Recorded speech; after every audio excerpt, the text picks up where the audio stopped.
하나님의 진리와 사랑을 전하는 하진락입니다.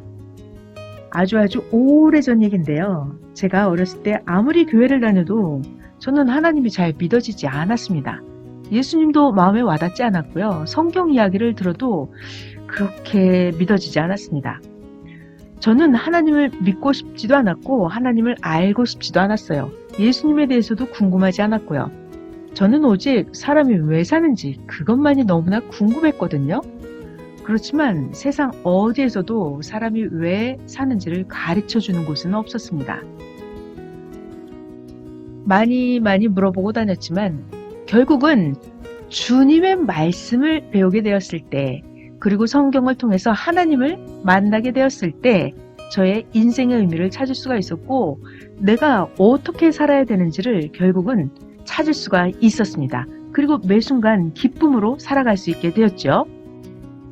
그래서 제가 받은 하나님의 사랑이 너무 크고 제가 받은 하나님의 진리가 너무 커서 이제 여러분들께 하나님의 진리와 사랑을 전해드리고 있습니다. 오늘은 제가 만난 성경의 인물 중에서 사도 바울에 대한 이야기를 전해드릴게요. 바울은 예수님이 메시아인 것을 증거하고 외치고 전도하고 가르치다가 유대인들에게 잡혀갑니다. 군중 속에서 폭행을 당하고 끌려가게 되죠. 그러다가 겨우 천부장에게 변명할 기회를 얻어서 바울이 자기 자신에 대한 이야기를 하기 시작합니다. 사도행전 22장입니다. 바울은 자기 자신에 대해서 얘기를 합니다. 바울은 유대인이면서 길리기아 다소에서 났고 가말리엘의 문화에서 가장 엄한 바리새파의 교훈을 받았고 가장 하나님에 열심히 있는 자였다고요. 그러면서 바울이 나사렛 예수교를 가장 핍박해서 예수의 추종자들을 죽이기까지 하고 예수의 추종자 남녀를 결박해서 옥에 넘겼고 자기가 얼마나 예수의 추종자들을 핍박했는지는 대제사장들이 증인이 될 것이다 하면서요. 그러던 어느 날 예수의 추종자들을 잡아오기 위해서 예루살렘에 잡아 넘기고 벌을 받게 하기 위해서 대제사장에게 허가를 받아서 다메섹으로 가던 중이었죠. 그때 호련히 하늘로서 큰 빛이 바울을 둘러싸면서 바울이 땅에 떨어지고 사울아 사울아 네가 왜 나를 핍박하느냐 하는 예수님의 음성을 듣게 됩니다. 그때 바울은 빛의 광채로 인해서 눈을 볼 수 없게 되었었는데 다시 안수 기도를 받게 되고 바울은 눈을 뜨게 됩니다. 그러면서 한꺼번에 예수님에 대해서 뒤집어지게 됩니다. 다른 사도들은 예수님이 육신으로 직접 전도하셨지만 사도 바울은 예수님이 돌아가신 후에 예수님이 영적으로 직접 바울을 전도하였습니다. 사도 바울은 순식간에 다메섹에서 변화되어서 어제까지는 예수님을 믿으면 무조건 잡아가는 아주 무서운 사울이었는데 갑자기 뒤집어져서 오늘부터 예수님이 메시아다라를 증거하는 예수님의 사도가 되었던 것입니다. 바울은 예수님을 만나서 전도되기 전까지는 이름이 사울이었습니다.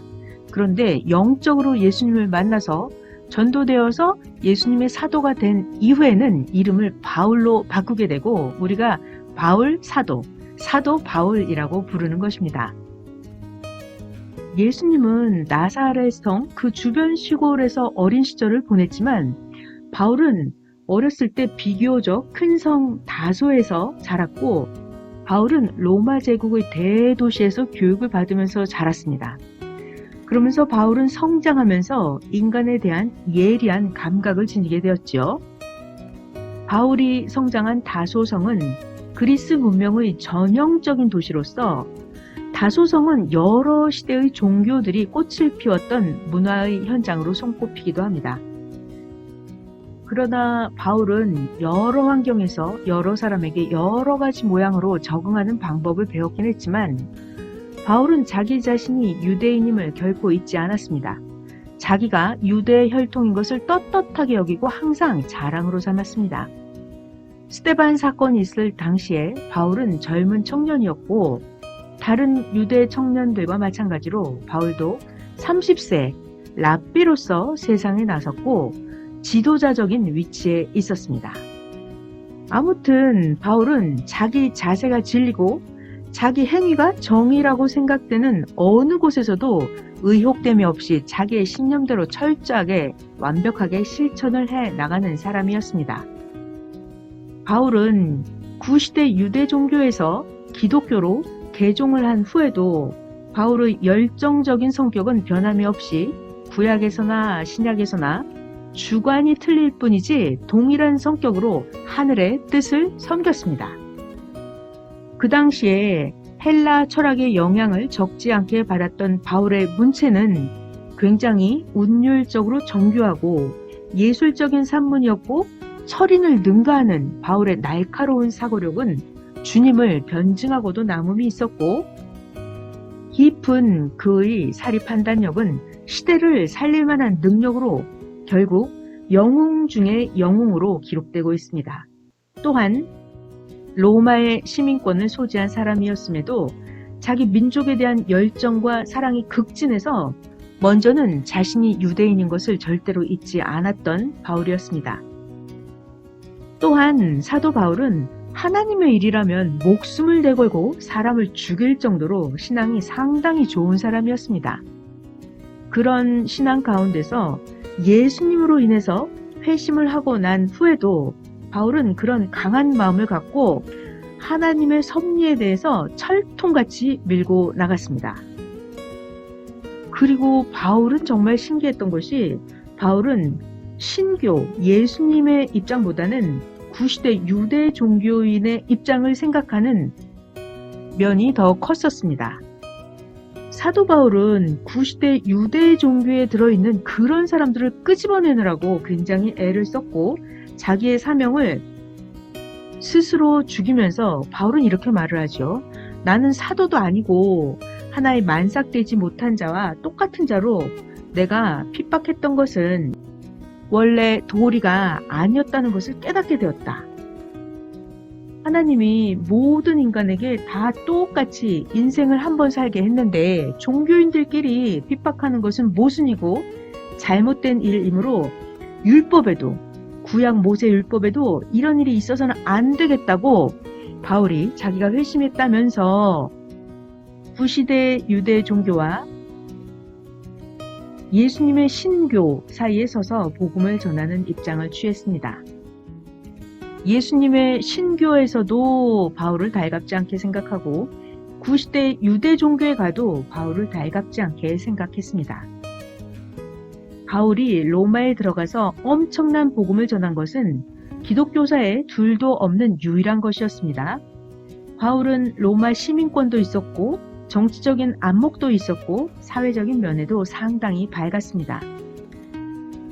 사도 바울은 많은 제자를 양성하진 않았지만 바나바같이 앞장서서 뛰고 달리는 사람들 불과 몇 명만 데리고 바울은 대담하게 많은 일을 했습니다. 데오빌로 각하 같은 사람에게 감히 복음을 전할 수가 없고 어떤 공문을 갖고서도 통할 수 없는 것이었지만 바울은 복음의 모사를 써서 들어가서 예수님이 메시아인 것을 전했습니다. 바울은 자기 자신이 희생함으로써 조건을 줌으로 해서 조건의 대가를 받기 위해서 끌려가서 복음을 전해서 정치인들까지 전도했던 것입니다. 처음에는 바울 선생의 이름이 사울이었지만 나중에는 이름을 바울이라고 하게 되었는데요. 그래서 사도 바울이 된 것이고요. 바울은 예수님의 제자 12명에는 들어가 있지 않습니다. 그렇지만 사도 바울이라고 부릅니다. 예수님의 나머지 제자들이 죽었을 때 계속 말을 타고 다니고 걸어 다니면서 순회를 하면서 전도 여행을 하고 돌아다니면서 아시아에 에베소, 서머나, 버가모, 두아디라, 사데, 빌라델비아, 라오디게아 같은 7개 중심 교회를 시범적으로 먼저 세웠던 것입니다.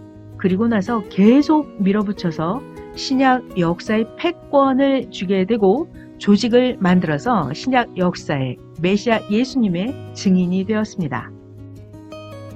바울은 예수님의 과거사에 대해서 복음에 대해서 철통같이 깨달았습니다. 고린도전서 2장 8절에 보면 이 시대의 관원과 종교인들이 한 명만 알았어도 메시아를 십자가에 못 박아 죽이지를 않았을 것이다. 이것을 깨닫고부터는 바울은 정치적인 복음을 넣기로 결심하게 되었습니다. 유대 종교인들의 잘못으로 인해서 정치인들도 오인을 하게 되고 예수님을 죽이는 데 동조했지만 이들은 아직 그런 것을 이해를 못했기 때문에 이방인 로마에 복음을 집어넣는 이방 복음의 역사를 피웠던 것입니다. 로마가 뒤집어지는 역사가 그 후에 일어나서 로마가 신교 카톨릭을 인정하고 결국은 신교의 교황청이 로마에 설립되는 역사가 일어나게 되었습니다. 만일 그때 복음이 안 들어갔더라면 큰일 날 뻔했습니다. 처음에는 복음이 아주 미미해서 바울 자신이 몽둥이를 맞으러 가면서까지 복음을 전했던 것이 결국은 로마 제국을 휩쓰는 엄청난 복음이 될 줄은 바울도 몰랐던 것입니다. 그래서 복음이란 인간의 지식으로는 이해할 수 없고 하나님께서 감옥에 집어쳐 넣어서까지 복음의 역사를 펴는 경우처럼 복음은 어차피 꼭 승리해야 되므로 복음의 역사를 여러 가지로 다양하게 펼쳐나갈 수밖에 없는 것입니다. 국가가 편안하고 종교의 시국이 편안하면 전도하기가 편하죠. 괜찮겠죠. 그런데 종교의 시국이 어수선하니까 그 복음을 살리기 위해서 하나님께서 그렇게 쓰셨다는 것입니다. 로마에 복음을 전하고 로마를 중심으로 소아시아를 6바퀴, 7바퀴나 돌면서 전했던 복음의 씨가 통통하게 열매를 맺어서 결실하게 되어서 오늘날 교회사에 크게 기록되었습니다. 결국 바울은 예수님이 메시아인 것을 깨닫고 하늘의 신약 말씀, 새 말씀의 근본을 깨닫고 영적, 육적인 터전을 잡고 예수님은 제자들과 13권의 신약 성경을 쓰셨고요. 바울 선생은 혼자서 14권의 신약 성경을 기록했습니다. 바울은 그렇게 많은 기록도 남기고 엄청난 일을 했죠. 바울은 영적인 사도였고 바울은 모든 이치와 법칙을 더욱 꿰뚫어서 날카롭게 찍어서 유대인들을 부끄럽게 만들어 놓았습니다. 바울은 그 시대의 역사를 다시 종결 지으면서 또한 일으켜서 25, 6년 동안이나 거의 죽을 때까지 사도의 역할을 아주 잘했습니다. 그래서 바울로 인해서 신교가 다시 살아나고 부활된 역사가 일어났다라고 해도 과언이 아닐 정도로 유명한 사도 바울은 신약 역사의 새 말씀, 하나님의 말씀, 주님의 말씀을 많이 기록을 했습니다. 성경에서는 선생이라는 말을 두 사람에게 붙였는데 하나는 예수님이고 하나는 사도 바울이었습니다. 우리도 바울과 같은 정신과 사상이 있어서 바울처럼 실존적인 삶의 능력을 가지고 시대의 사명자로서 주님의 증거자로서 말이에요. 우리 모두 능력 있게 주님을 증거하는 자들이 되어야 되겠습니다. 이 바울이라는 사도는 우리가 알고 있는 것 같이 믿음을 지키기가 극적으로 어려웠던 사람입니다. 누구보다도 믿음을 지키기가 어려웠어요. 왜 그런가 하면 신앙생활을 아주 잘했기 때문에 믿음을 지키기가 힘들었습니다. 신앙생활을 잘 하지 못하는 사람들은 믿음을 지키기가 힘들지 않아요. 왜냐하면 받는 어려움과 역경이 덜하기 때문입니다. 그런데 바울은 일반적인 믿음이 아니라 평범한 믿음을 지킨 것이 아니라 바울은 절대적인 믿음이 있었기 때문에 그 절대적인 믿음을 지키기가 너무나 어려웠습니다. 바울의 믿음은 모든 사람이 환영하는 그런 믿음이 아니었습니다. 모든 사람이 반대하는 믿음이었어요. 모든 사람들이 가로막는 믿음이었습니다. 모든 사람들이 짓밟아버리는 그런 믿음이었습니다. 바울은 과거 구약시대의 믿음을 지킨 것이 아니고 구시대를 집어던져 버리고 그 시대에 새로 나타난 하나님의 갸냘픈 역사에 들어와서 믿음을 지켰기 때문에 그 믿음을 지키기가 얼마나 어려웠는지 모른다는 것입니다. 이것은 마치 치열한 전쟁터에서 수십 번씩 죽을 고비를 넘기면서 구사일생으로 살아남아지는 것 같이나 그렇게나 어려웠던 믿음이었습니다. 바울은 로마 사람으로서 호화찬란한 민족에서 태어났습니다. 그렇지만 그것으로 만족을 할 수가 없었습니다. 바울은 경제의 나라, 그리고 문화권의 세계, 철학, 정치성의 수준 높은 로마 나라에서 태어났던 것입니다.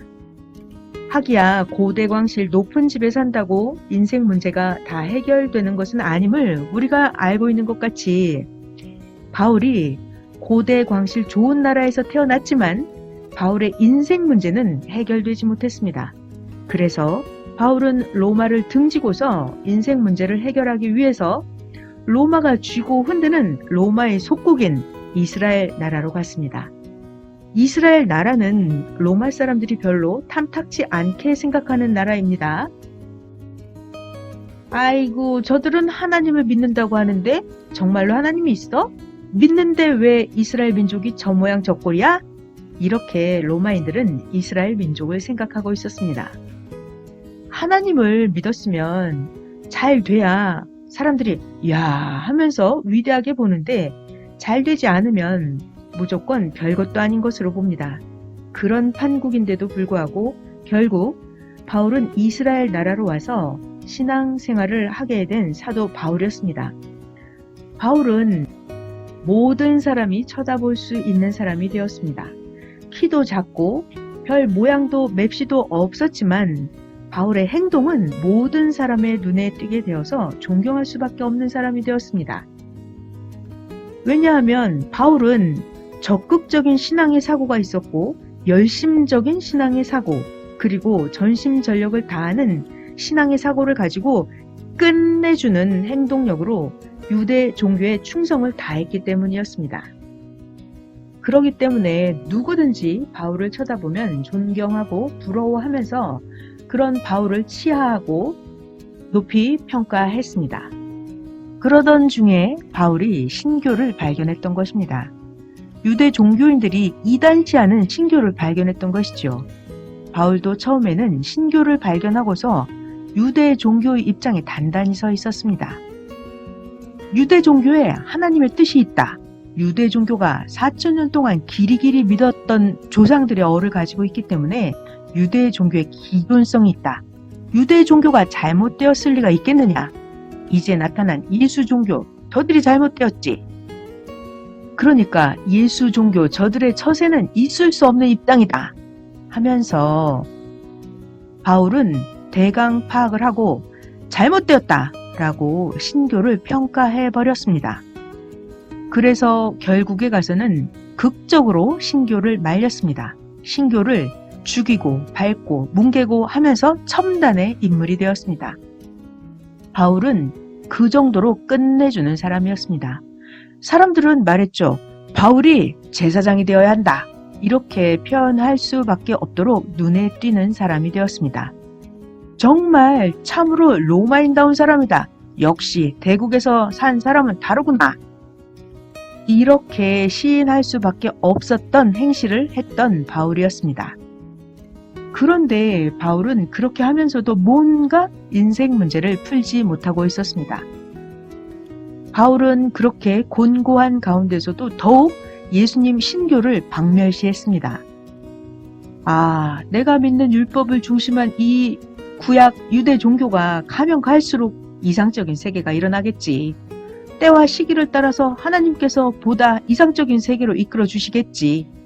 바울은 이렇게 생각하면서 갔는데 그러나 결국 그것이 아니었습니다.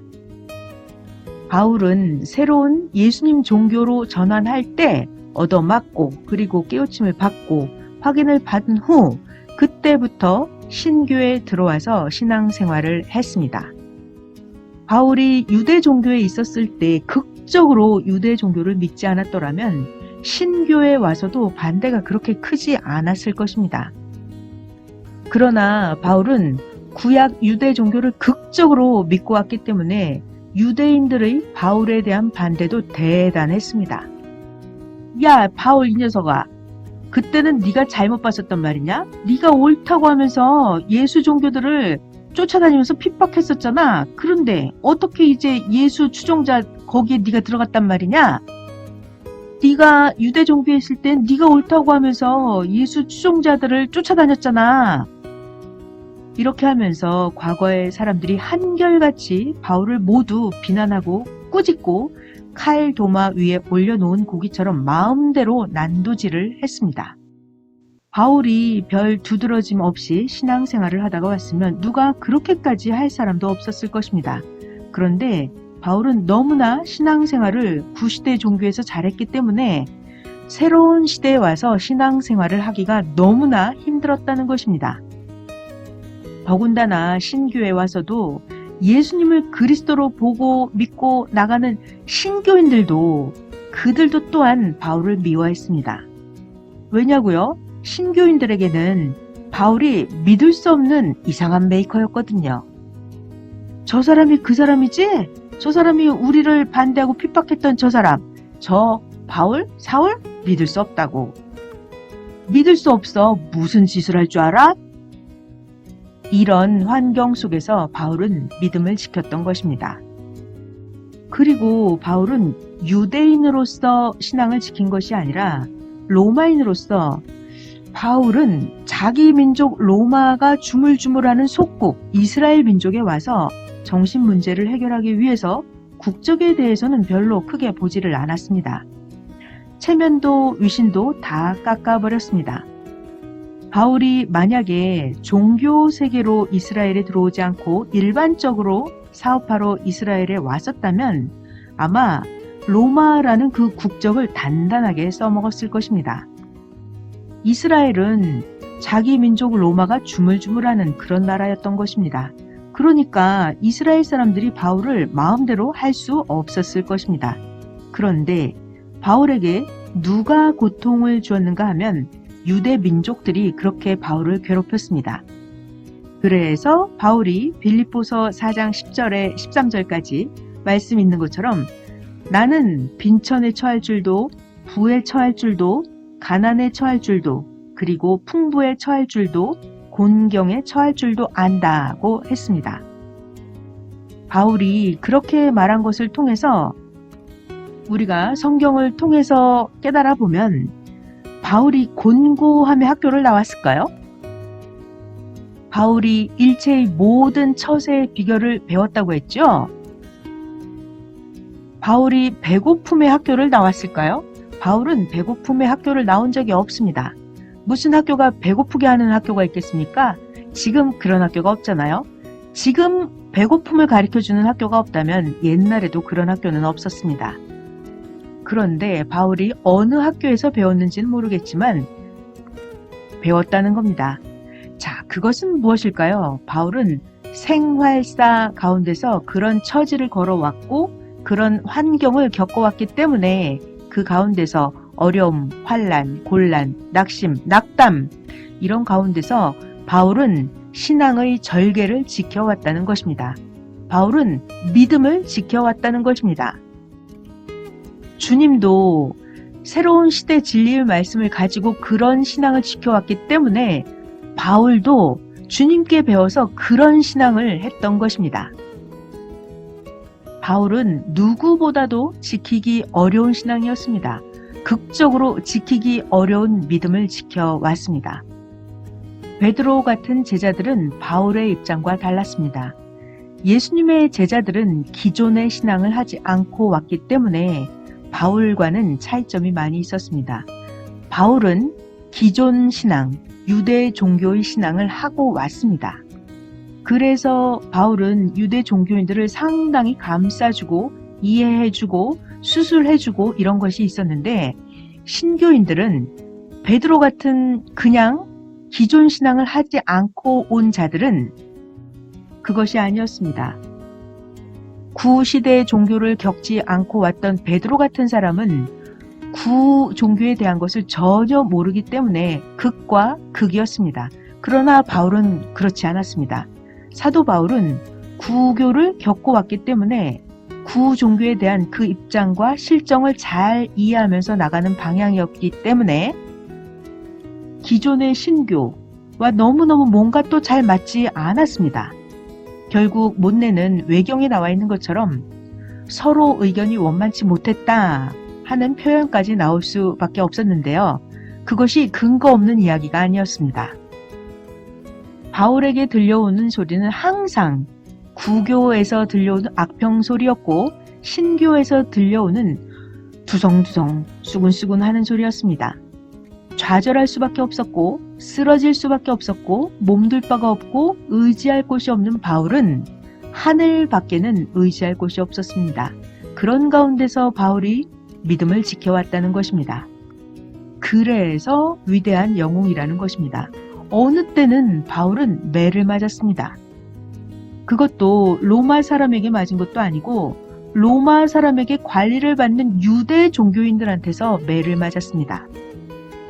게다가 과거에 자기를 존경해주고 바울을 위해주고 섬겨주던 그런 자들이 제자 같은 사람들이 와서 바울에게 매질을 했던 것입니다.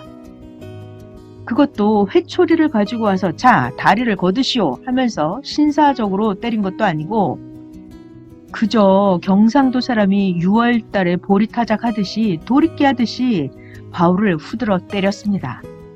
40번씩 때렸는데 그 중에 한 번 감해주었죠. 하도 감해달라고 하니까 한 대 감해주었습니다. 그놈까지 다 맞았더라면 죽었을지 모를 정도로 그렇게 매질을 당했습니다. 다른 사람도 아니고 바울의 성격이라는 것은 세계에서 랭킹 가는 사람이었습니다. 하루아침에 수십 명씩 죽이기도 하는 껄껄하는 그런 대단한 무서운 성격의 소유의 사람이었죠. 바울은 그렇게 하고도 남을 사람이었다는 것입니다. 사실상 또 그렇게 했습니다. 구교에 있었을 때 신교인들을 쫓아다니고 죽이고 그랬으니까요.